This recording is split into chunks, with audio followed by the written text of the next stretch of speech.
김성환의 시사야.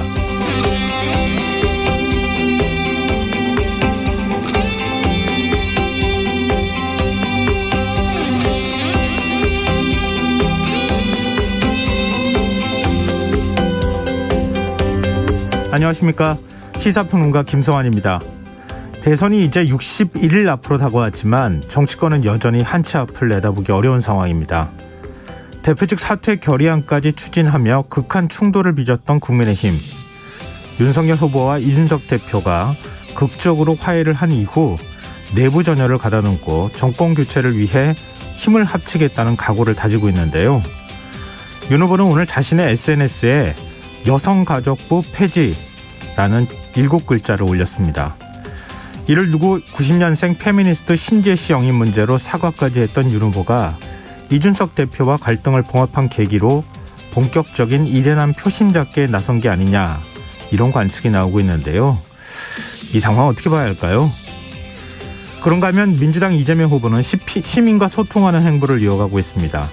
별도의 수행원 없이 지하철을 타고 서울 민심 탐방에 나섰는데요. 아직 확정된 것은 아니지만 탈모 치료제 건강보험 적용 공약이 해외 언론이 주목할 만큼 화제를 모으면서 생활 밀착형 정책 개발에도 힘을 쏟는 분위기입니다. 문제는 포퓰리즘 논란을 어떻게 풀어가느냐겠죠. 대선이 가까워지면서 여야 후보들이 모두 변화된 모습을 보이면서 민심이 어떻게 반응할지 관심이 쏠리고 있는데요. 대선 전국 정치권 움직임, 잠시 뒤에 이어지는 뉴스알 외전에서 자세히 분석해 보겠습니다. 새해 첫날 얼어붙은 강위에 강아지 한 마리가 유기된 채 발견돼 논란이 일었습니다. 반려동물을 키우는 인구가 1,500만 명에 이르는 상황에서 동물권 보호를 위한 대책이 필요하다는 지적이 나오는데요. 더 깊이 있게 들여다보는 인터뷰 시간에서는 구조견 떡국이를 보호 중인 도로시 지켜줄게 유효정 대표와 이야기 나눠보겠습니다. 김성환의 시사에는 청취자 여러분들의 관심과 참여 기다립니다. 방송 내용과 관련해 의견 있으신 분들은 문자 보내주십시오. 당첨된 분들께는 모바일 상품권 보내드릴 텐데요. 참여하실 번호는 샵9730이고요. 짧은 문자는 50원, 긴 문자는 100원의 이용료가 부과됩니다. 콩 게시판을 통해서도 무료로 참여하실 수 있고요. 콩 어플리케이션과 KBS 일라디오 유튜브 채널을 통해서도 저희 방송을 실시간으로 시청 또 참여하실 수 있습니다. KBS 일라디오 김성환의 시사야. 그럼 지금 시작하겠습니다.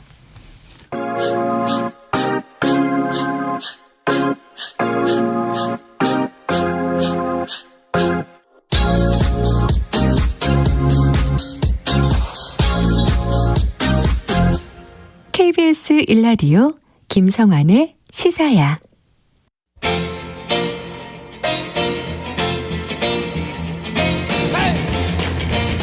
한 주 동안 있었던 뉴스 가운데 우리가 조금 더 깊이 들여다봐야 할 이슈를 짚어보는 시간입니다.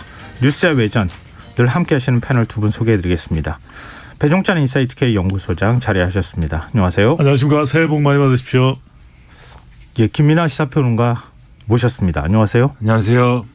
왜 이렇게 한 사람 두 분의 반응이 이렇게 극과 극이에요? 김민하 평론가가 요즘에 네. 워낙 방송을 많이 하다 보니까 피곤해 보여요. 지쳐 있는데 네. 그렇지만 시사회가 또 우리 방송 중에서는 제일 중요하니까요. 네, 그렇죠. 힘을 내야죠. 네, 맞습니다.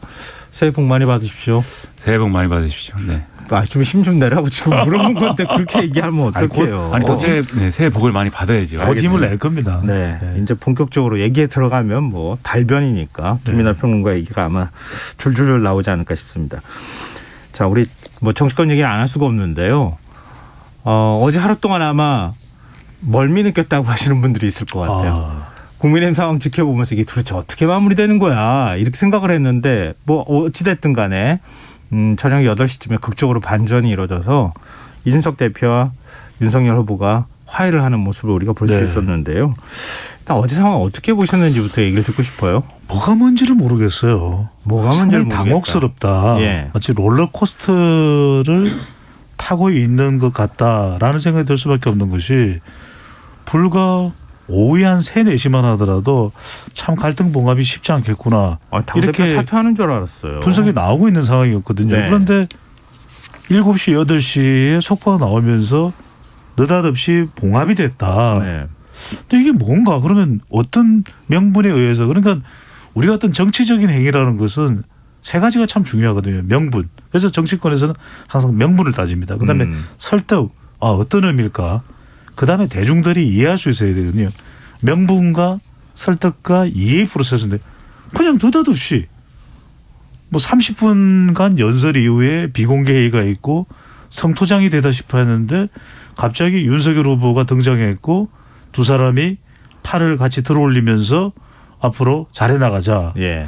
그러니까 저는 이준석 대표가 마음을 돌린 이유가 뭔지를 모르겠어요. 그래서 저도 주변에 물어봤더니 이 사퇴 압박, 당대표 자리를 잃을 수도 있다.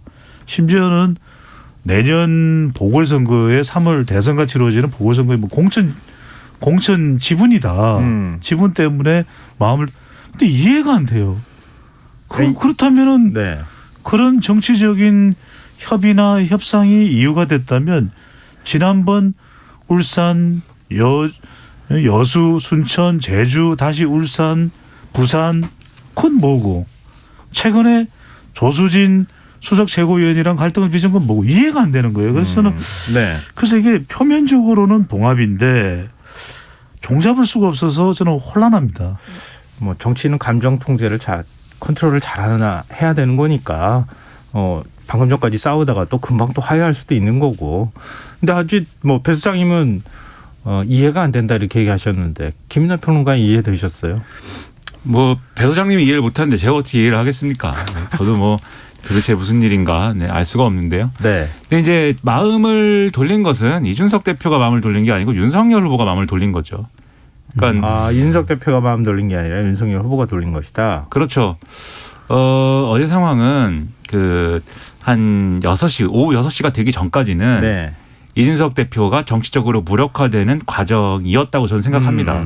네. 왜냐하면 아침부터 출근길 인사를 시작해가지고 윤석열 후보가 네. 그리고 이제 인사 논란이 있었잖아요. 이 비공개 최고위에서. 예.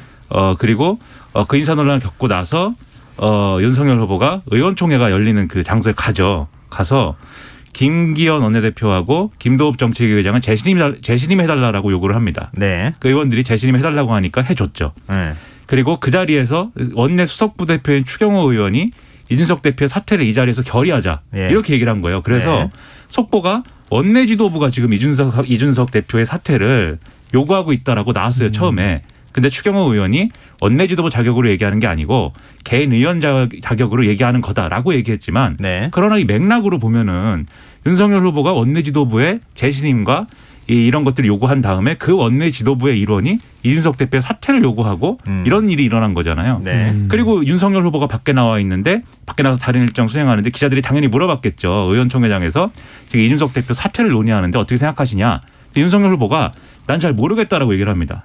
그리고 권영세 사무총장도 네. 우린 잘 모르는 일이다라고 얘기를 합니다. 근데 뭐 그게 모르는 일이라고 할 성격이 아닌 거잖아요. 이게 윤석열 후보의 뜻과 반대의 어떤 일이 일어나고 있는 거라면 윤석열 후보가 이준석 대표는 우리가 선출한 대표인데 왜 지금 사퇴를 논의할 때는 아니라고 본다. 뭐 이렇게 얘기를 했어야 되는데 네. 그대로 얘기를 한 거예요. 그냥 모른다고 한 겁니다. 그러면 사실상 용인하는 거죠. 그 상황을. 그런데 그런 상황들이 오후 6시쯤 돼서 윤석열 후보가 의원총회장에 가겠다라고 얘기하면서 그때 분위기가 확 바뀌기 시작해요. 그 전까지 5시 20분에 이준석 대표가 의원총회장에 가가지고 연설을 막 하는데 그 연설의 내용이 뭐가 됐든지 간에 의원들의 반응은 하나같이 그 연설 진정성 없다.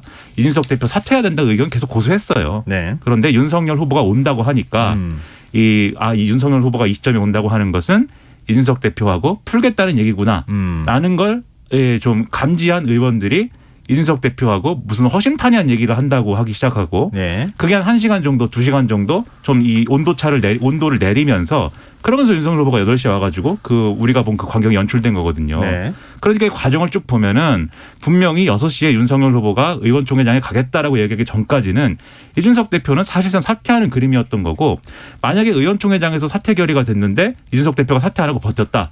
그러면은 오늘 아마 이 최고위원들 사퇴하고 이 이준석 끌어내리기 본격적으로 가동됐을 거라고 저는 봅니다.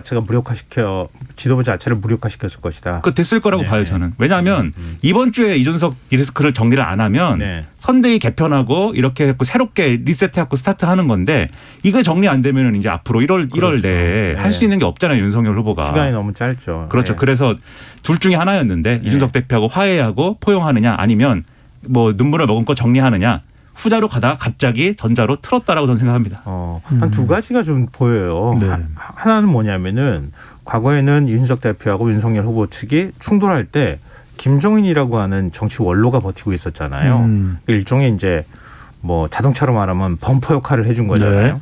근데 김종인 위원장이 딱 빠져버린 상황이니까 양측이 그냥 정면으로 충돌해 버리는 것 같은 그런 모양새가 나왔다. 이게 좀 하나의 흥미로운 지점인 것 같고 또 하나는 이준석 대표가 뭔가에 직을 던지든 뭐 하든 했는데 윤석열 후보가 항상 먼저 가가지고 화해 제스처처럼 다가가는 모습을 보였다. 네. 그러니까 이전과 12월 3일 울산회동하고 이번하고는 좀 차원은 다를 수 있겠지만 어찌됐든 간에 윤석열 후보가 다가가는 모습을 보여줬다고 하는 거는 지지층한테 좀 떨어지는 지지율을 좀 막아주는 역할을 한다거나 리더십을 재평가하는 그런 과정으로도 보이기도 하지 않을까 하는 생각도 들거든요.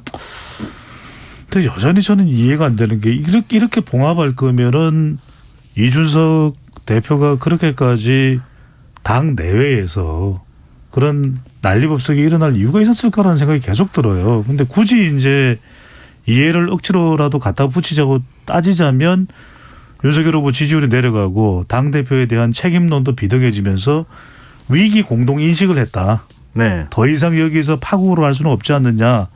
또 이준석 당대표도 당대표 자리를 잃는 것이 상당히 두렵고 우려스러운 일이었을 수가 있을 테고 네. 또 윤석열 후보의 경우에도 여기에서 더 이준석 대표와 갈등을 빚을 경우에는 지지율에 더 타결받을 수 있죠. 왜냐하면 안철수 후보의 지지율은 계속 쫓아오고 있고 네. 언제 추월할지 모른다는 추월 당할지 모른다는 위협도 있고 또 홍준표 의원이 또 역할을 했다고 하는 이야기가 전해지면 홍준표 의원이 적극적으로 이준석 대표와 윤석열 후보 사이를 중재했을 가능성도 있는데 저는 결과적으로는 양자가 더 이상 파국으로 가서는 두 사람 다 얻을 게 없다. 이 판단이 뭐 결정적이었을 테고 이것이 이준석 대표도 뭐 정치 한 10여 년 했지만 당대표 자리를 어렵게 얻은 자리잖아요. 네. 이걸 잃게 되면 본인으로서도 다시 재기하기 힘들 수 있다. 이런 위기인식이 마음을 돌린 결정적인 계기가 아니었을까라는 생각이 들어요. 그러니까 이준석 대표도 이제 정치적으로 뭐랄까요 정치적인 수완이나 이런 것들이 다소 부족한 것이 정치나 자기가 주장하는 게 뭔지를 남들이 이해를 할 수가 있어야 되지 않습니까? 그렇죠. 공감을 얻어야 되죠. 네, 근데 이준석 대표가 여러 가지 이제 발언을 하고 메시지를 내놓고 했는데 지금 그 메시지 내용의 핵심이 뭔지는 아무도 지금 관심도 없고 이해도 안 해요. 네. 왜 이준석은 저럴까 이것만 있고 왜 계속 네. 저렇게 불편한 얘기를 할까만 있고 뭘 요구하는지는 이제 사람들이 다 관심이 없는 상태가 됐고 그거는 국민의힘 지지층도 마찬가지고 의원들도 마찬가지인데 이 말씀을 왜 드리냐면은 이준석 대표가 윤석열 후보에 뭐 반대한다거나 윤석열 후보하고 내가 한번 겨뤄보겠다거나 이런 얘기를 한 적이 한 번도 없습니다. 그런 얘기를 한 게 아니고 네. 윤석열 후보의 측근들이 나를 배제하고 견제하고 내가 주장하는 거를 왜곡해서 후보에게 전달하고 있다. 네. 그리고 내가 주장하는 전략 전술을 후보가 받아들이지 않고 있는데 그거는 후보가 문제여서가 아니라 이 중간에 있는 사람들이 내가 주장하는 바를 어떤 다른 정치적인 욕심이 있어서 그리고 다른 어떤 셈법이 있어서 이런 주장을 하는 걸로 전달하고 있기 때문이다. 이 주장을 계속 한 거거든요. 네. 그러면서 그런 체제에서 내가 자꾸 무력화되기 때문에 난 선거운동도 할 어떤 공간도 없고 해서 나는 이 선대위에서 직을 던질 수밖에 없다라는 주장한 건데 뒤집어서 얘기를 하면은 윤석열 후보가 손을 내밀면은 언제든지 그것은 받아들여지는 것이죠. 이준석 대표 입장에서는. 네. 즉 윤석열 후보가 왜 봐주지 않느냐라는 것이지 자신을 이제 대접해주지 않고 평가해주지 않느냐는 것이지 이 윤석열 후보가 싫다는 건 아니었단 말이죠. 그리고 이제 그런 긴장 관계가 그래도 유지되면서 뭔가 이 접합점을 찾으려고 노력했던 이 어떤 그런 노력 중에 하나는 또 김종인 위원장의 존재가 있기 때문에 이준석 대표가 또 그거를 이제 레버리지로 삼아서 더 이제 윤석열 후보 주변이랑 대립을 했던 건데 김종인 위원장이 이제 이 퇴장하게 되고 나서 네. 바로 이제 이준석 대표가 입장을 표명을 하잖아요. 권영세 선대본부장이 이끄는 선대본부에 대해서 기대감이 크고 자기가 주장했던 바와도 맞다는 지점이 있다. 네네. 왜냐하면 윤석열 후보가 이제부터는 30대 실무자들을 중심으로 선거운동을 한다 이런 얘기를 하니까 이런 데서 명분을 찾으면서 윤석열 후보의 관계를 이제는 복구해야 된다라는 게 이준석 대표의 생각에도 있었던 것이고 그러니까 윤석열 후보도 김종인 위원장은 정리했는데 이준석 대표까지 그러면 내치면 지지율의 하락이나 이런 것들은 감당할 수 없어질 것이다라는 의견이 한쪽에서 있는데 네. 근데 또 제가 이제 이 보도된 걸 찾아보면은 윤석열 후보의 측근들 이른바 이제 윤핵관이라고 이준석 대표가 주장한 이 사람들은 여전히 이준석 대표는 정리해야 된다는 입장이었던 거예요. 그래서 윤석열 후보가 결단 못하고 있는 상황이었는데 오전에 이제 최고위에서 인사가 안 되고 그게 논란이 되고 하면서 그때 이제 강경론으로 갔다가 다시 이제 뒤에 가서는 김이 좀 빠지는 국면이 왔다는 거죠. 그런 서로의 사정이 이 상황을 만든 것도 분명히 있습니다. 네. 그러면 배영찬 소장께 제가 하나 좀 여쭤보고 싶어요. 네. 이번 봉합으로 이제 더 이상 갈등 양상은 좀 벌어지지 않을 것 같으세요? 아니면은 이게 그냥 민주당이 주장하는 것처럼 뭐 또 한 번의 정치 쇼 아니냐 뭐 이렇게 얘기하는 것처럼 그냥 봉합했다가 또 갈등이 불거지거나 이런 일이 또 발생할 거라고 보세요? 잠재돼 있다고 봐야 되겠죠. 지금은 공통의 위기인식 그중에는 아까 제가 말씀드렸던 그런 이 공동 위기인식을 하는 것 외에도 네. 또 홍준표 의원의 역할도 있었고 또 한 사람이 이제 안철수 국민의당 후보의 부상에 위협이 있는 거죠. 네. 그러니까 이준석 대표와 안철수 국민의당 후보 사이의 껄끄러운 관계는 많은 사람들이 알고 그렇죠. 있죠. 윤석열 후보도 위협이지만 이준석 대표도 안철수 후보가 오히려 단일화 경쟁력이 더 높아진다. 이건 이준석 대표의 위기이기도 해요. 그런데 결과적으로는 지지율이 이야기해 줄 것입니다. 앞으로 이준석 대표와 윤석열 후보 사이의 갈등이 완전히 일단락되느냐 아니면 여전히 잠복되어 있느냐는 첫 번째 지지율이 또 내려가게 되면 더 내려가면 이건 그러면은 여전히 두 사람의 이 갈등이 봉합되지 않았다. 이렇게 또 인식될 수가 있는 것이고 네. 또 하나는 태도인 것 같아요. 이준석 대표가 그동안 견지해왔던 태도로부터 얼만큼 전환될 수 있느냐. 그러니까 특히 이제 당내에서 끊임없이 제기되어 왔던 것이 이준석 대표 그만 관종 역할 그만해라. 왜 자꾸 방송 나가서 줄여라. 예. 방송이 좀 많아 보이긴 해요. 그래서 저도 우리 시사야 엄선된 우리 정통 방송을 통해서 좀 줄이는 게 낫다. 왜냐하면 네. 이게 과유불급이거든요. 그래서 또 하나는 아니 방송님도 방송은 조금 줄이시는 게 네. 같이 줄여야지 왜 우리 여기만 나오는 왜 걸로. 물타기를 해요. 내가 제일 좋아하는 프로그램이니까 오늘 참겠습니다. 그다음에 또 하나가 이제 태도 부분이 그런 변화가 있을 것이냐. 마지막으로는 이제 안철수 후보권이라고 봐야 되겠죠. 안 후보 단일화되는 거론되는 부분에 대해서 윤석열 후보와 이준석 대표 사이의 생각이 같을 수 있느냐, 예. 아니면 다르냐. 이 부분이 앞으로 잠복돼 있느냐 아니면 완전히 해결 가능성의 기미가 보이느냐 갈릴 수 있겠죠. 네. 뭐 이 얘기는 어제부터 계속 쭉 청취자분들이 네. 여러 방송을 통해서 많이 접하셨을 것 같은데요. 오늘 새롭게 벌어진 일이 있어요. 그러니까 같이 포옹하고 어찌 보면 이준석 대표를 윤석열 후보가 품어 안는 모양새를 보였다. 그래서 이준석 대표가 뭐 연습 문제라고 표현은 했지만 일종의 이제 세대 갈등론에 있어서 젊은 층을 좀 껴안는 행보를 본격화하기 시작했다 이렇게 봐야 될 것 같은데 근데 오늘 이거 어떻게 해석해야 될지 모르겠는데요. SNS에 우리 보통 이제 글을 쓰잖아요. 근데 그게 아니라 여성가족부 폐지 달랑 7글자 딱 올려놨어요. 이것도 전략입니까?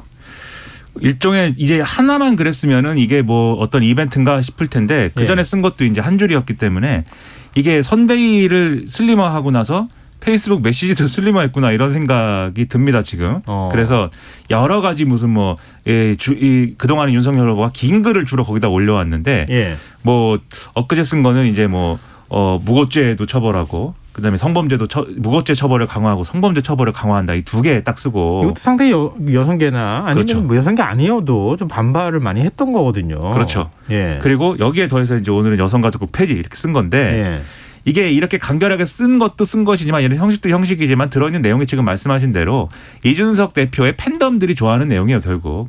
이준석 대표 팬덤들이 굉장히 호응이 좋습니다. 지금 이 문제에 대해서 마치 여성가족부 폐지를 누군가 언급하는 것을 기다려온 것처럼 네. 그리고 그걸 언급하는 사람은 그 사람이 어떤 역량을 가지고 있든 간에 다 지지할 수 있는 것처럼 지금 그 댓글을 막 쓰고 있거든요. 네. 그래서 이준석 대표의 팬덤들이 좋아하는 얘기를 해주면서 이준석 대표에 대한 어떤 포용이나 이런 노선을 분명히 하면서 네네. 거기다 더불어서 이제 청년층의 지지라는 것을 지금 예. 청년층도 뭐 늘 말씀드리지만 여러 색깔의 청년들이 있는데 네네. 그 중에서도 당장 손에 잡을 수 있는 이준석 대표에 동조하는 그 청년들을 확실히 잡고 가겠다라는 거를 보여주는 일종의 극약 처방을 갖고 있는 거예요. 그래서 예. 이 모든 게 다 극약 처방입니다. 김종인 위원장도 그렇고 이준석 대표도 그렇고 이배 씨도 그렇고.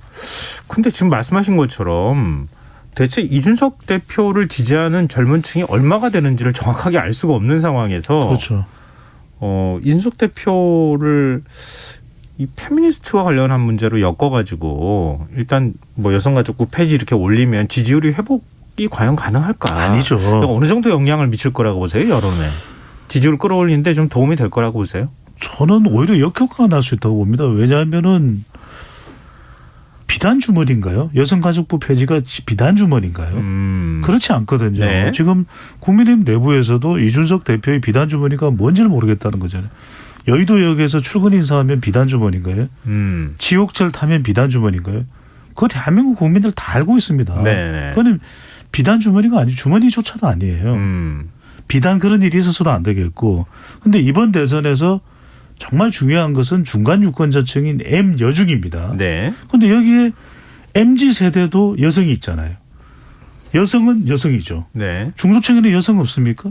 여성이 중요해요. 예. 그러니까 저는 오히려 젠더 갈등을 유발시키는 것이 효과적일까?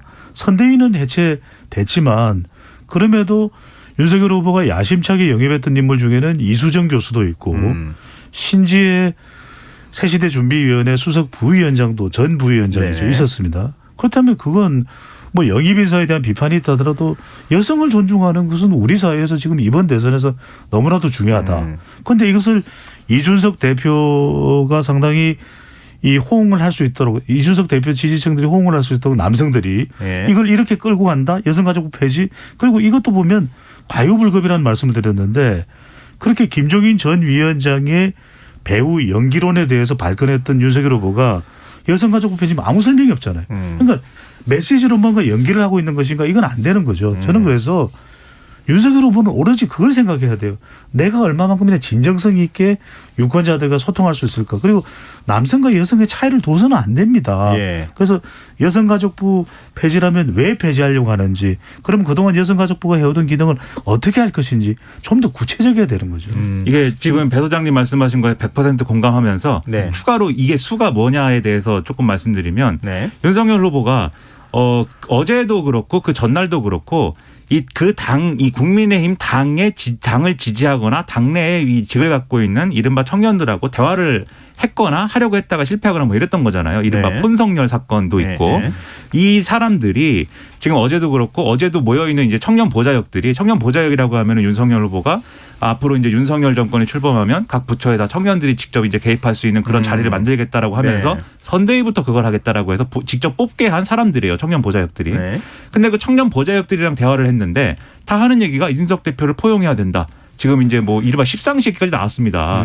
주변 사람들한테 휘둘리면 안 된다. 이런 얘기 쭉 하는데 이게 결국 만약에 이준석 대표를 포용하는 그림을 명확하게 하고 가지 않으면은 이게 여성가족부 폐지를 쓴다고 해서 지지율이 오르지는 않지만 이 그림을 계속 안고 가지 않으면은 이 사람들이 계속 뭐 사퇴한다거나 흔들린다거나 무슨 뭐 이렇게 지지를 철회한다거나 이런 얘기를 계속 할 거잖아요. 네. 이게 내부 단속의 효과를 위해서라도 여성가족부 폐지라고 쓰는 게 저는 필요했나 보다 이렇게 생각하는데 그건 말 그대로 그 사람들 그 일부 이준석 대표를 지지해서 당에 결합해 있는 사람들을 위한 메시지인 것이지 지금 말씀하신 배 소장님들 말씀하시는 M여중 더 큰 어떤 이 중도층 공략을 위한 그런 수는 되지 못하는 거죠. 오히려 이게 나중에 가면은 오히려 역효과를 낼 수 있는 그런 부분이 당연히 있다고 저는 생각합니다. 일단 그래도 뭐 자기 지지층을 조금 지금은 더 끌어들여서 지지율을 좀 올리는 게 급선무였을 가능성도 있겠다 이렇게 생각은 되는데요. 청취자분들께서도 딱 분석해 주셨어요. 네. 문자를 보내주셨는데요. 휴대전화 뒷자리 4770 쓰시는 청취자분께서 여성가족부 폐지라는 의미는 남녀 갈등 조장이지요. 이렇게 해석을 해 주셨는데요. 그런가 하면 아이디 K72366321 쓰시는 청취자분께서는 단문이 효과 있어요. 오히려 더 강렬한 느낌을 받게 해주잖아요. 해석의 의지를 좀 없애는 게 오히려 나을 수도 있겠다 이런 의견 주셨고요. 5804님, 그것은 이준석 대표가 낸 실전 문제일 겁니다. 연습 문제 다음은 실전이니까요. 이렇게 또 문자를 보내주시기도 하셨습니다. 저는 근데 경쟁 상대가 없다면 모르겠는데 20대에서 지금 안철수 후보가 부지런히 쫓아오고 있거든요. 네. 과연 이걸 그러면 20대 여성들은 어떻게 받아들일 거며 아무런 설명 없는 여성가족부 폐지 메시지에 대해서 30대 40대 여성은 어떻게 받아들일까요? 네, 알겠습니다. 그럼 일단 의견이시니까요. 그 다음으로 우리 여론조사 하나를 좀 살펴봤으면 좋겠는데요. 매주 금요일 이제 한국갤럽이 여론조사 결과를 발표하잖아요. 먼저 김민하 평론가께서 여론조사 내용을 좀 소개를 해주시죠. 여론조사 이 한국갤럽이 지난 4일부터 6일까지 사흘간 전국 만 18세 이상 유권자 1,002명을 대상으로 누가 다음번 대통령이 되는 것이 가장 좋다고 생각하는가 이렇게 물었는데요. 네. 민주당 이재명 후보가 좋다라고 응답한 사람이 전체의 36%, 국민의힘 윤석열 후보가 대통령이 되는 게 좋겠다라고 답한 사람이 전체 26%, 국민의당 안철수 후보가 15%, 예. 정의당 심상정 후보가 5%였습니다. 그리고 의견을 유보한 사람은 이제 15%였는데요. 그러니까 윤석열 후보의 지지율이 좀 하락세인 것이고 여기에 더 대비해서 이재명 후보가 이제 좀 윤석열 후보와의 사이에 격차를 10%포인트 정도 차이까지 지금 벌린 상태인데 네. 이게 또 이재명 후보가 지지율이 올라서 그런 건 아니고 이재명 후보의 지지율은 정체 상태인 거고요.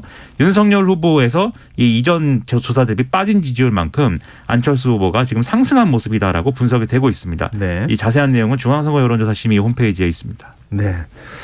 지금 결국은 뭐 몇 가지 포인트를 우리가 짚어볼 수 있을 것 같은데 뭐 가장 두드러진 현상은 안철수 후보의 지지율이 올랐다는 거 아니겠어요? 윤석열 후보의 지지율은 상대적으로 빠졌다는 얘기가 되는 거고요. 지금 그 윤석열 후보 우선 지지율이 빠지는 것 단시간 내에 좀 지지율을 회복할 가능성이 있어 보이세요? 저는 시간이 걸릴 것 같아요. 왜 그러냐면은 윤석열 후보의 지지율이 올라간다는 것은 윤석열 후보를 중심으로 한 정권교체 여론이 더 부각이 된다는 의미거든요. 네. 그동안 꾸준히 정권교체 여론은 모든 조사 그런 건 아니지만 대체적으로 정권 유지나 재창출보다는 높았지 않습니까? 네. 그래서 반문 정서와 그리고 검찰총장으로 재임을 하면서 조윤 갈등, 추윤 갈등 그게 사실은 이른바 윤석열 후보의 반사체 지지율입니다. 국민의힘 지지층과 보수층에서 그래 정권 교체를 위해서는 윤석열 후보를 선택해야 돼. 이게 26년여간이나 당에 소속돼 있으면서 맹활약을 했던 홍준표 후보를 꺾는 결정적 배경이 됐던 거 아닙니까? 네. 근데 여기서 핵심은 뭐냐? 근데 왜 정권 교체 여론에 오롯이 올라타는 어부바 지지율이 안 나오느냐? 사람 리스크예요. 네. 그러니까 지금 여성가족부 폐지나 또는 이준석 대표하고 어하둥둥하는 것 이전에 먼저 여성 유권자층을 생각한다면 윤석열 후보가 풀어야 되는 건 배우자 리스크입니다. 네. 왜 김건희 리스크 해명을 하는데 더 공을 들이지 않죠? 얼마 전에 메시지를 선거운동 기간에 뭐 안 나오고 지금 굉장히 힘들어하고 있다고 긴급 그러잖아요. 기자회견을 하면서 지금 아내가 너무 힘듭니다. 요양을 좀 해야 될지도 모릅니다. 이걸 유권자들이 받아들일까요? 저는 그래서 윤석열 후보와 지지율을 가장 빨리 끌어올리는 것은 가장 지금 윤석열 후보에게 부담이 되고 있는 정권교체 여론을 부각시키고 올라타는데 사람 리스크를 해소해야 되죠. 김종인 전 위원장하고는 언제까지 이렇게 끌어올 건가요? 그러니까 찾아가서 정말 위원장님 제가 좀 부족했지만 그래도 외부에서라도 좀 도와주십시오. 전화로 할 일이 아니죠.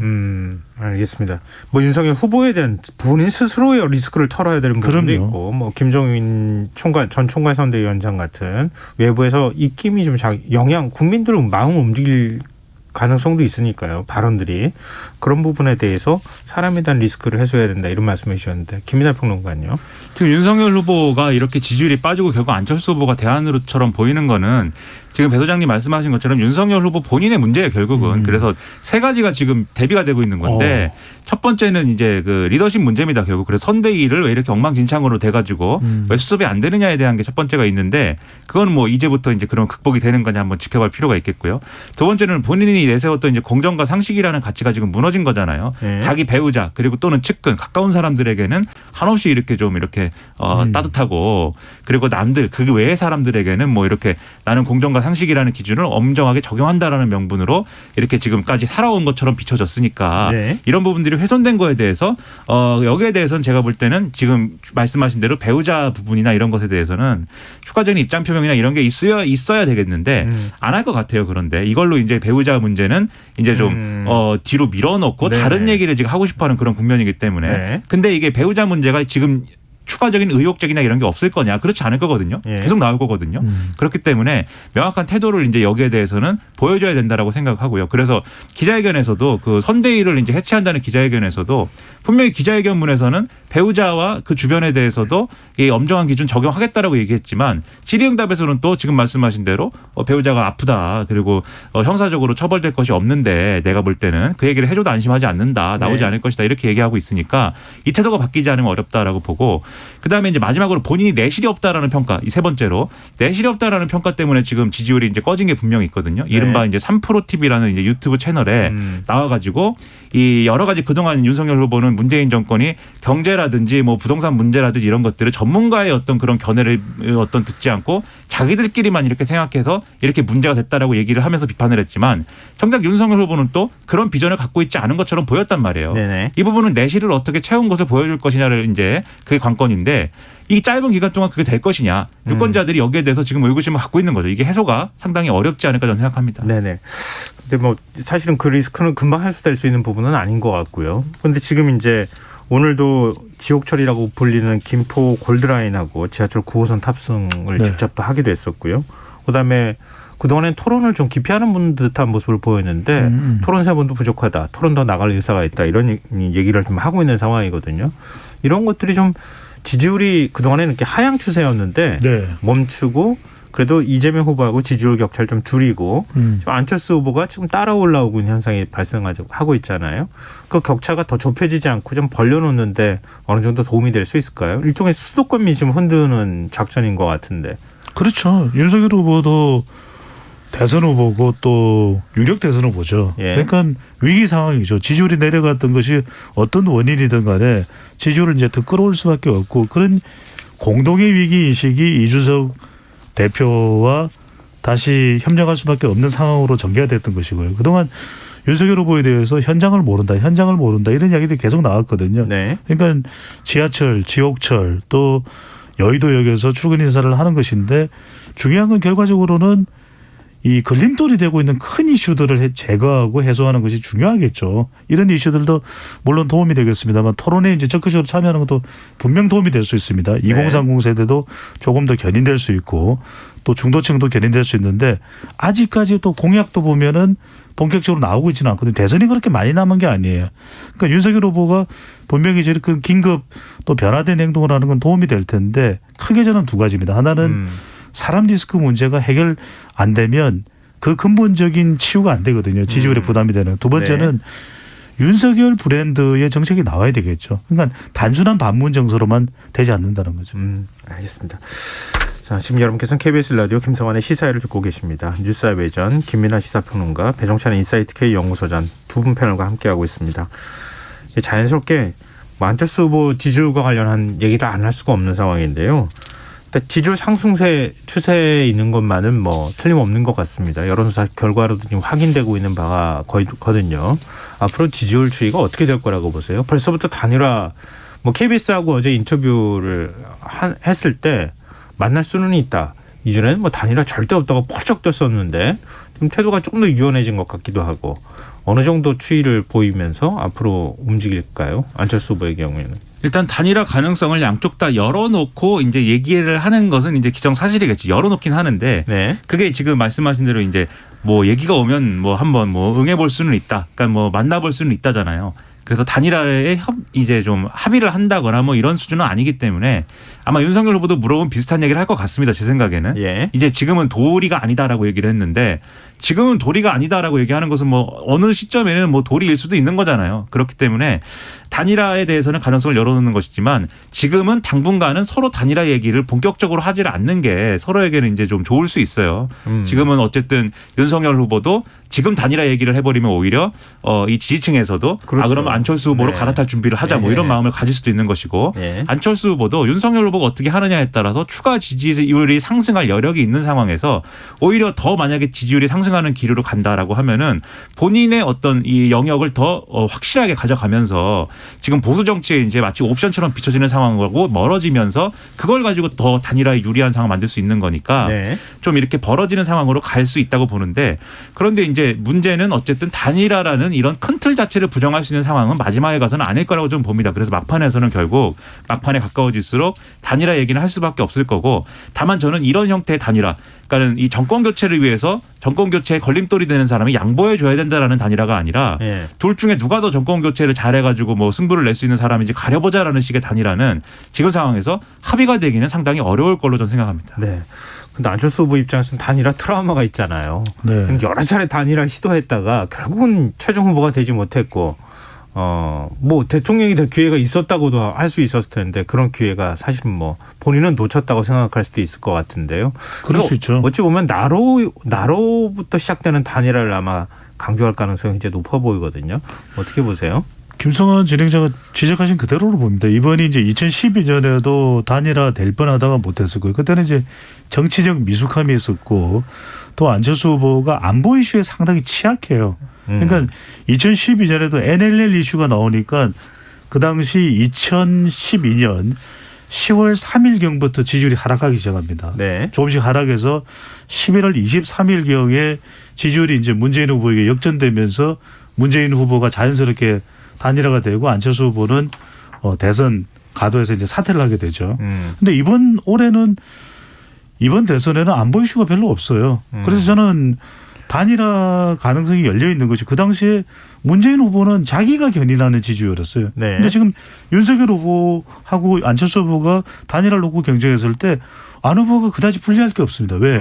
윤석열 후보도 반사체 지지율이고 안철수 후보가 오히려 4, 5%든 지금 이제 지지율이 더 많이 올라갔지만 안 후보는 조금이라도 자기 지지율이 있어요. 예. 10년 동안 끌고 왔던 중도, 학생, 20대 또 이 중도 보수 또 지역적으로 보면은 PK의 지지율도 나오고 있거든요. 예. 그렇다면 오히려 정권 교체 여론의 시각에서 봤을 때는 윤석열 후보, 안철수 후보 두 사람의 지지율이 비슷하다. 네. 한 20%대 언저리에 있다. 그런데 이재명 후보는 한 40% 내외로 나올 거거든요. 네. 그러면 윤석열 후보나 안철수 후보나 다 이재명 후보를 못 이기기는 마찬가지잖아요. 네. 그런데 단일화 양자 대결 여론조사를 했는데 안철수 후보가 이재명 후보를 이기는 결과가 나온다?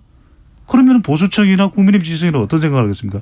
우리한테 중요한 게 윤석열이야? 안철수야? 아니야. 우리에겐 정권 교체야. 정권 교체를 해낼 수 있는 사람이 누구라도 좋아. 그런데 그런 생각이 됐을 때 일단 안철수 후보를 보면 일단은 가족 리스크가 없잖아요.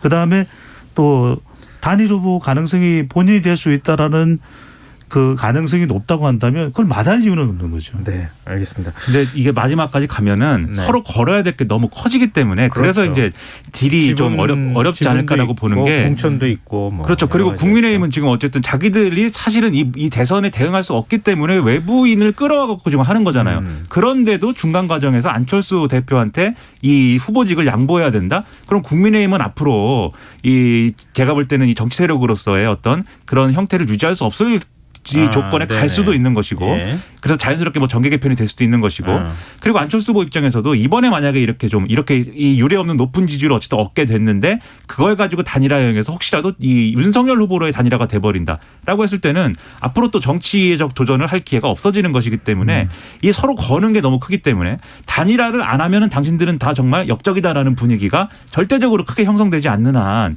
이 합의에 최종적으로 이르는 것은 굉장히 넘어야 될 산이 많다고 저는 생각을 하고 있습니다. 국민의힘 선대위에 갑자기 윤석열 후보 직속으로 새시대 준비위원회 만들어서 김한길 전 대표가 들어가 있는 거 왜 들어가 있나 뭐 이런 생각했는데 단일화 국면에서도 이후에 정계 개편에서도 역할을 할 가능성도 있겠다. 이런 얘기들을 정치권에서 계속 하고 있더군요. 그런 가능성이 좀 제기되는데 저는 한 말씀만 드릴게요. 네. 과연 김한길 전 대표와 안철수 후보가 친할까? 모르겠어요. 그건 봐야죠. 뭐 알지 모르겠어요. 못하잖아요. 예. 예. 뭐 그거는 이해 관계이니까 이익 관계일 수도 있고요. 우리 셋은 당연한- 친할까요? 네. 이 세 아니 사람은 왜 갑자기 그래요? 나 친한데. 갑자기 내 궁금해졌어요. 아니 이런 이야기하면 우리 아니 우리 이거 오늘 확인해야 되는 거예요. 아니, 친한지 안 친한지. 아니 우리는 너무 친하잖아요. 이거 사막이잖아요. 말입니다. 친한지 안 친한지를 확인하자는 답변에 우리 네. 세 사람은 알겠습니다. 삼겹살 아니에요? 네, 여기 다 본질이 알겠습니다. 있네요. 네. 한 번 더 밥 먹어야겠네요. 자, 마지막 질문이 될 것 같아요. 이재명 후보 지금 뭐 아까 이제 갤럽 조사에서도 확인했던 것처럼 사실 이번 대선은 40% 넘어가는 후보가 이길 수밖에 없는 구도가 될 것이다 이렇게 그렇죠. 많이 관측하고 있잖아요. 그리고 그 마의고비를 지금 못 넣고 있는 상황이에요. 네. 지금 뭐 여러 가지 정책 공약들 뭐 서학행 공약 내놓고 있는데 어떻게 지지율이 움직일 것으로 보시는지 이 길지 않은 시간이라서 두 분이 한 30초씩만 얘기를 해주시면 좋겠네요. 저는 어차피 이번 대선은 큰 폭의 움직임이 없다고 봐요. 아. 그러니까 저는 작은 걸 티끌 모아 태산인 대선이 이번 대선이거든요. 이재명 후보로서는 다른 수가 없습니다. 대장동 리스크도 선거 막판까지 따라다녔기 때문에 예. 어떤 후보든 간에 이번 대선은 M재중이 중요하니까 작은 거 손에 잡히는 그 손에 실질적인 잡히는 거. 예, 생활 밀착형 공약을 계속해서 내놓는 것이 가장 중요한 거죠. 네, 예, 김민하 평론가. 저도 조금씩 야금야금해서 마지막에 가면 이제 40%를 넘을 수도 있다고 보는데 결국 이제 당선이 되느냐 안 되느냐는 그런 구도에서 보면은 배종찬 소장님 말씀하신 것도 중요하지만 실수와 실언을 줄여야 된다. 하지 말아야 된다. 예. 네, 이게 가장 중요할 거라고 생각합니다. 왜냐하면 이재명 후보도 말을 많이 하고 여러 가지를 이제 막 던지기 때문에 네. 그중에 반드시 실수와 실언이 일어날 수가 있어요. 그걸 네. 최소화해야 됩니다. 네, 알겠습니다. 저희 청취자 김정호님이 세 분 깐부 맞나요? 이렇게 물어보셨고요. 완전 깐부죠. 4936님께서 세 분 친한 거에 저도 좀 끼워주세요. 이렇게 또 얘기해 주셨네요. 그럼 사자 동맹이 네, 돼요. 우리가 나중에 확인 인증 한번 하는 걸로 하죠. 네. 네, 오늘 뉴스의 외전 여기까지 하겠습니다. 지금까지 김민하 시사평론가 배종찬 인사이트K 연구소장 두 분과 함께했습니다. 고맙습니다. 고맙습니다. 고맙습니다.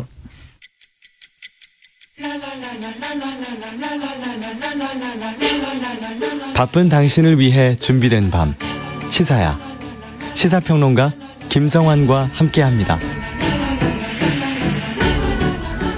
새해 첫날 이 소식을 접하고 걱정하셨던 분들 많으셨을 겁니다. 경기도 화성에서 얼어붙은 강 위에 유기된 강아지 떡국이 얘기인데요. 돌에 묶여 이러지도 저러지도 못하고 끙끙거리는 강아지가 있다. 이런 시민의 제보를 통해 세상에 알려졌죠. 이후 구조된 강아지는 떡국이라는 이름까지 얻었는데요. 지금은 어떻게 지내고 있는지, 또 현재 떡국이를 보호 중인 이효정 도로시 지켜줄게 대표님 연결해서 얘기 나눠보도록 하겠습니다. 대표님 안녕하십니까? 네, 안녕하세요. 도로시 지켜줄게 이효정입니다. 네.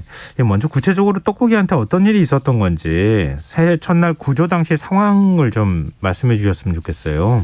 네네. 저희가 이제 도로시에 임시보호를 좀 도와주시고 계셨던 봉사자분이 계셨는데, 네. 그 사건 현장을 지나치다가 이제 우연히 강가 밑을 내려보시다가 그 강아지를 이제 끌고 가는 모습을 보셨고, 돌로 이제 강아지를 강 위에 얼어 있는데 묶어놓는 걸 보시고요. 예. 바로 이제 저희 단체에다 구조 요청을 해주셔서 저희가 이제 현장을 확인하게 되었습니다. 아, 그러면 직접 뭐 그 장면을, 그러니까 유기하는 장면을 목격한 분이 연락을 취해 주신 거네요. 네, 네네네. 그럼 제보 받고 그 직접 가는 데까지는 시간이 어느 정도 걸렸습니까? 일단은 그날이 1월 1일이었어가지고 병원으로 바로 이동을 할 수 없었어서 당일 그날 바로 제보자님이 이제 아이를 구조를 해서 나오신 상황이었고요. 네. 아이는 이제 그 강가에 올려놓는 상황에서 CCTV로 봤을 때 한 8분여 정도 안에 저희가 구조를 하게 되었습니다. 굉장히 빨리 가셨군요. 근데 SNS를 통해 사진 올려놓으신 걸 보니까 네네. 이 떡국이 귀도 뭐 쫑긋하고 굉장히 건강해 보이던데요. 지금 네네. 어때요, 상태가? 지금 그 구조 당일날에는 아이가 이제 변해서 이제 기생충이 좀 다량으로 검출이 되었고요. 이제 다음날 검사에서는 키트 검사에는 다 음성으로 나왔고, 뭐 잠복기가 우려가 있어서 현재는 저희가 강아지가 없는 집에서 임시 보호를 하고 있고, 구충제하고 감기 증상이 좀 남아 있어서 예. 감기약을 복용하고 지내고 있는데, 뭐 일단은 활발한 모습을 많이 보여주고 있어서 현재까지는 크게 건강상의 문제는 없는 걸로 보고 있습니다. 떡국이는 지금 그 태어난 지 몇 살 정도 되는 거예요? 저희 이제 병원에서 추정 나이로 말씀을 해주셨는데요. 예. 한 2개월에서 3개월령 되는 여자 아기 진도 믹스 아이입니다. 아, 2개월 3개월밖에 안 돼요? 네, 아기예요. 근데 아무래도 진도가 개가 조금 좀 큰 편이니까 그래서 네네. 일반적인 우리가 이제 반려동물로 키우는 그런 네네. 강아지보다는 조금 더 커 보이는 느낌을 받아가지고 그랬는데. 네, 근데 이제 2개월밖에 안 된 아기고요. 유치가 그대로 이제 아직도 이가 나고 있는 아주 어린 아기입니다. 견주를 찾으신 거죠, 지금? 네, 저희가 바로 그 현장을 가가지고요. 주변 CCTV를 좀 확인을 하고 저희가 찾기는 조금 어려울 것 같아서 경찰 신고를 하고 네. 바로 그 다음 날 이제 범인을 잡게 되었습니다. 근데 왜 떡고기를 그 강 한가운데다가 돌에 매달아서 거기다가 유기했다 그래요? 일단은 좀 훈육 차원에서 아이를 이제 벌을 준다고 이제 묶어놓았다고 말씀을 하시더라고요. 예. 네네. 근데 이제 훈계 차원이라고 하더라도 아이 목숨을 걸고 한 학대라고 저희는 보고 있고요. 예. 일단 그 현장에서 저희가 직접 먼저 발견을 했었으니까 아이가 다른 위험 없이 구조가 됐을 수 있었던 걸로 저희가 생각을 하고 있습니다.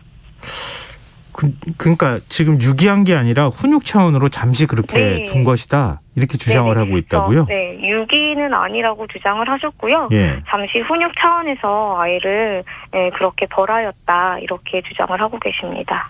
뭘 잘못했길래 그렇게 훈육했다는 얘기는 혹시 못 들으셨어요? 경찰 관계자님 말씀으로는 그 배변도 좀 실수가 있었고 아이가 이제 그 주변에서 이제 계속 도망 다니고 왔다 갔다 이제 하고 있었나 봐요. 근데 이제 안전하게 뭐 리드를 착용을 한다든지 이런 장치 없이 아이를 데리고 있었던 걸로 저희가 생각을 하고 있습니다. 근데 지금 이제 견주가 처벌받을 수 있겠습니까? 경찰은 어떻게 얘기를 하고 있어요? 일단 지금 이게 훈육의 차원이라고 하더라도 아이 목숨을 걸고 한 학대라고 경찰에서도 보고 계시고요. 예. 경찰 조사 중에 있으니까 아무래도 이번 학대로 인해서 그 동물보호법으로 해서 학대에 대한 처벌을 받을 수 있을 거라고 저희가 생각하고 있습니다. 그러면은 떡고기는 견주한테 다시 돌아갈 수는 없는 건가요? 그렇게 되면? 네, 지금 일단 전 견주라고 저희가 좀 표현을 하겠는데요. 예. 전 견주가 포기각서를 지금 쓴 상태에 있고요. 다시는 돌아갈 일은 절대로 없습니다.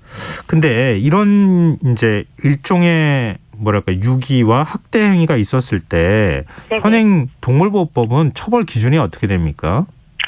지금 이제 학대로 인해서 저희가 처벌을 할 수 있는데 현행으로는 2년 이하의 징역과 3천만 원 이하의 벌금을 처해질 수 있는데요. 예. 사실 지금 이 법률을 가지고 이런 법적으로 이제 처벌이 크게 많이 되어지지는 않고 있습니다. 근데 이번에도 경찰은 일단은 입건을 한다는 거죠? 네네. 근데 이 처벌이 제대로 이루어지지 않고 있다고 말씀하셨는데 네네. 해외 사례하고 비교할 때는 어때요? 외국 같은 경우에는 이런 부분에 있어서 좀 더 엄격할 것 같은데. 네, 많이 엄격하게 규제를 하고 있고 예. 그러다 보니까 사실 해외에서는 이런 학대라든지 이런 부분으로 저희가 접하는 일들을 많이 좀 보지 못하고 있는데요. 예. 이제 다시 뭐 재범을 할 수 있는 정도나 동물을 뭐 죽어도 가벼운 벌금으로 끝나기 때문에 현행상 저희 나라에서는 아직까지도 동물 학대가 많이 행해지고 있다고 생각하고 있습니다. 근데 우리나라의 경우에 앞서 이제 네네. 떡고기 견주의 경우에는 이제 소유권을 포기한다고 했다 그러셨잖아요. 네네네. 근데 만약에 네네. 견주가 학대를 하더라도 난 소유권 포기할 수 없다. 내가 계속 네네. 기르겠다. 이렇게 얘기를 하면 어떻게 되는 거예요? 다시 어쩔 수 없는 거예요? 예를 하나 들자고 한다면 현행법에서 저희가 설사 단체에서 이제 개농장을 발견을 해서 개농장 주인이 개를 도살하는 장면을 증거 영상을 확보하지 못하면 예. 그 경우에도 저희가 아이들을 긴급 격리 조치를 한다거나 구조를 해서 그 견주로부터 포기각서를 받기가 좀 사실 어려워요. 예. 그래서 모든 학대 장면을 증거로 제출을 해야 되고 견주가 포기각서를 쓰지 않는 한에는 저희가 구조를 할 수 없는 그런 체계로 되어 있습니다. 근데 분리 조치는 가능하도록 되어 있는 건가요? 이제 그 지자체에서 이제 승인을 하는 경우가 있는데요. 예. 이제 그 학대 현장에서나 이런 부분들의 지자체에서 승인으로 긴급 격리 조치를 할 수 있는 대안은 있습니다. 그 긴급 격리 조치는 혹시 기한이 정해져 있습니까? 그 당시에 바로 이제 긴급 격리가 취해져야 되는데 사실 이런 경우도 많지가 않아요. 이제 큰 단체에서 아이들을 구조했을 때 간혹 가다가 이게 나오는 사례가 있는데 많이는 저희가 그렇게 조치하기가 많이 어려운 상황에 있습니다. 그렇군요. 저희 청취자 9550님께서는요. 이렇게 사랑스러운 떡국이를 너무 속상하네요.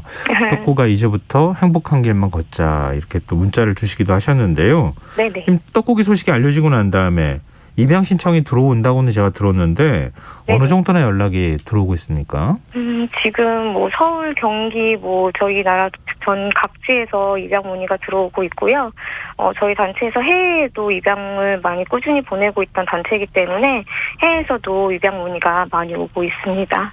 해외에서 어떻게 네. 입양 문의가 들어옵니까? 해외 저희 교포분들도 되게 많이 관심을 갖고 계셔가지고 네. 이제 해외 언론사에서도 많이 좀 방송이 되고 있는 상황인 것 같아요. 그래서 그런 모습을 보시고 연락이 되게 많이 오고 있어요. 지금 그러면은 이렇게 연락이 온 것 중에서 입양을 이제 어떤 곳으로 입양 보낼지를 결정하셔야 되는 거잖아요. 네네네. 근데 그러면 입양처를 선정할 때 어떤 기준 같은 게 있습니까? 저희는 일단은 실외, 밖에서 아이들이 키워지는 환경으로는 먼저 입양을 보내지 않고 있고요. 저희 상담 절차 통해 가지고 이제 일시적인 동정심으로 지금 많이 좀 입양 문의가 오기도 하고 있어요. 예. 그래서 이제 반려동물로서 가족으로서 진심으로 사랑해줄 수 있는 가족을 찾아보려고 지금 노력하고 있습니다. 가급적이면 국내 입양처를 찾는. 네, 그랬으면 좋겠어요. 알겠습니다. 네, 대표님께서 지금 유기견 보호소 운영하고 계시잖아요. 네네. 위험한 상황에 처하거나 버려진 반려동물들을 구조하면서 가장 어려운 점은 뭡니까? 아무래도 이제 저희가 구조하는 아이들이 아픈 아이들이 좀 많이 있어요. 예. 그러다 보니까 결국 이제 병원비 지출이라든지 이런 부분들이 가장 큰 어려움이 있고요. 이제 다음으로는 보호소에도 이제 저희가 뭐 유지하기 위해서 이제 보호소 유지나 이런 부분들도 좀 어려움을 겪고 있어요. 저희는 특히 이제 사설 보호소다 보니까 네. 정부의 지원을 받지 않고 있어서 이제 그런 부분들도 사실은 조금 어려운 실정에 있습니다. 사설 보호소는 정부 지원이 전혀 없습니까?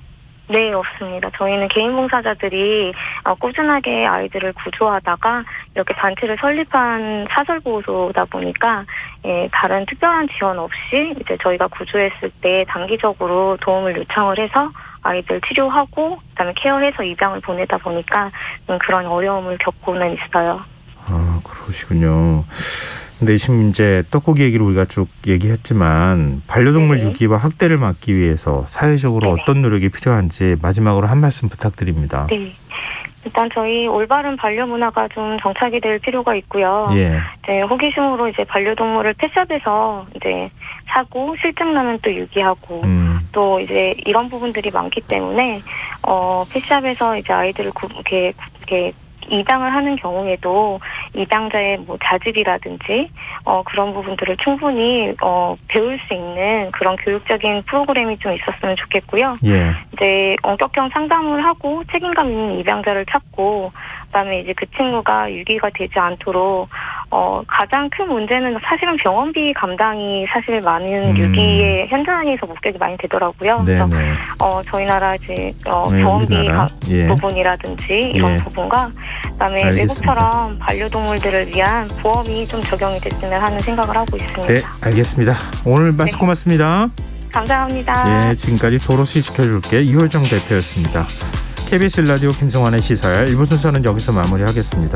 전 11시 정각 2부에 다시 오겠습니다.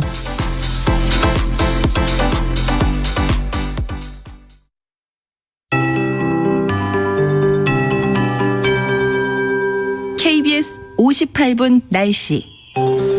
내일 전국이 대체로 맑다가 오전부터 차차 흐려지겠습니다. 내일 늦은 오후 수도권 내륙과 강원 내륙 산지에 산발적으로 빗방울이나 눈이 날리기 시작해 밤부터 모레 새벽 사이에는 경기 북부, 동부와 강원 영서, 충북 북부에 한때 눈이 오겠습니다. 그 밖에 수도권과 충남권 북부에는 한때 눈이 날리거나 빗방울이 떨어지겠습니다. 내일 밤부터 내리는 비는 내일 밤부터 내리는 비나 눈이 올면서 빙판길이나 도로 살얼음이 나타날 수 있습니다. 차량 운행 시 교통안전에 유의하시기 바랍니다. 내일 아침 최저 기온 서울이 영하 4도 예상되고 전국이 영하 12도에서 영상 1도에